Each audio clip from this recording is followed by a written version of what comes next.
ভবানীপুরের প্রগতিশীল কৃষক। এবছর আপনাদের আসলে উৎপাদন কেমন, মানে ভালো, আবহাওয়া ভালো। তো কৃষকরা ভালো আছেন মনে হয়? এবার হ্যাঁ, এই বলেন।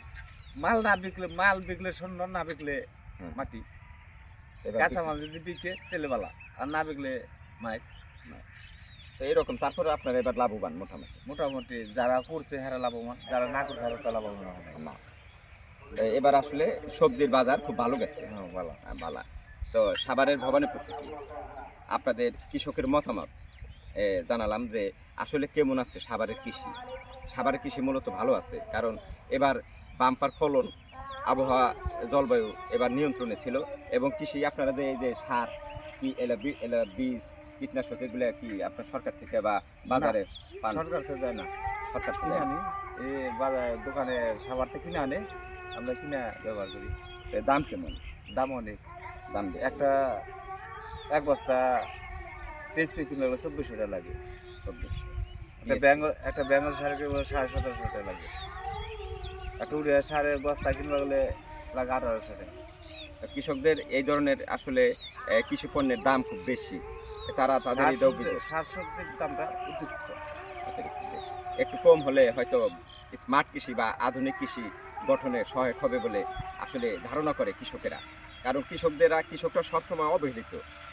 সেই প্রেক্ষাপটে মূলত আমার এই কৃষি সংযোগ আপনাদের জন্য আমি নিয়ে আসি, আসলে অনেক কষ্টের মধ্যে দিয়ে।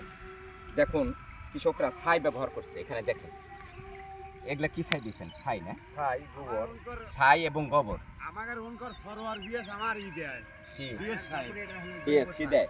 ওই ডেকে নিয়ে যায় কয় আসেন আপনাদের জন্য আমাকে দেয় না। ট্রেনিং দেন, হ্যাঁ, ওই 10 কেজি করে গম দেবো, হ্যাঁ। 20 কেজি করে লাল সার দেবো, আমগরে 30 করে কেজি করে ওই মাটি সার দেবো, আর 1 বস্তা করে সাদা সার দেবো। চলে ট্রেনিং মেনিং দিয়ে ওই সাদা সারের বস্তা মাইরে দেয়। একদিনকে আমি ধরে হারাইলাম, বললাম ভাই আমার এলাকার তো, বললাম সরোয়ার ভাই দাড়ি রাখছেন, আবার নামাজ পড়ে কপাল কালা করে হারাইছেন, এই আবার কোন ব্যবসা? হ্যাঁ। ভাই মামা ভাই বুঝবেন না তো ভাই, কত দাম ও যে সম্বন্ধ আছে।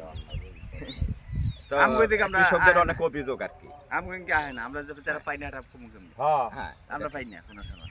পান নাই না? না, কৃষকরা বিএস যে হের দেওয়া লাগবো, হের বাচ্চা দেওয়া লাগবো, দেয় না। হে এলাকার ই লয় কৃষি অফিসার লয়। আমরা তো আগে আল্লাহ পরে তার ভরসায় মনে করেন এইসব খেত মেত আবাদ করতেছি। তো আপনাদের কষ্ট আমার সরাসরি সংযোগে, হ্যাঁ অর্থাৎ হলো এই ভিডিওগুলো খুবই গুরুত্বপূর্ণ। আসলে কৃষকের নিংড়ানো কথা, ঠিকই। তাদের সত্য কথাটা তারা বলছে। তো আশা করি যারা এই উচ্চপদস্থ লেভেলের যারা রয়েছেন তারা এই বিষয়গুলো অবগত হবেন এবং এই বিষয়ে ব্যবস্থা নেবেন। কৃষকদের এই অবহেলার বাণী আর আমরা শুনতে চাই না। সবাই ভালো থাকবেন। আসসালামু আলাইকুম।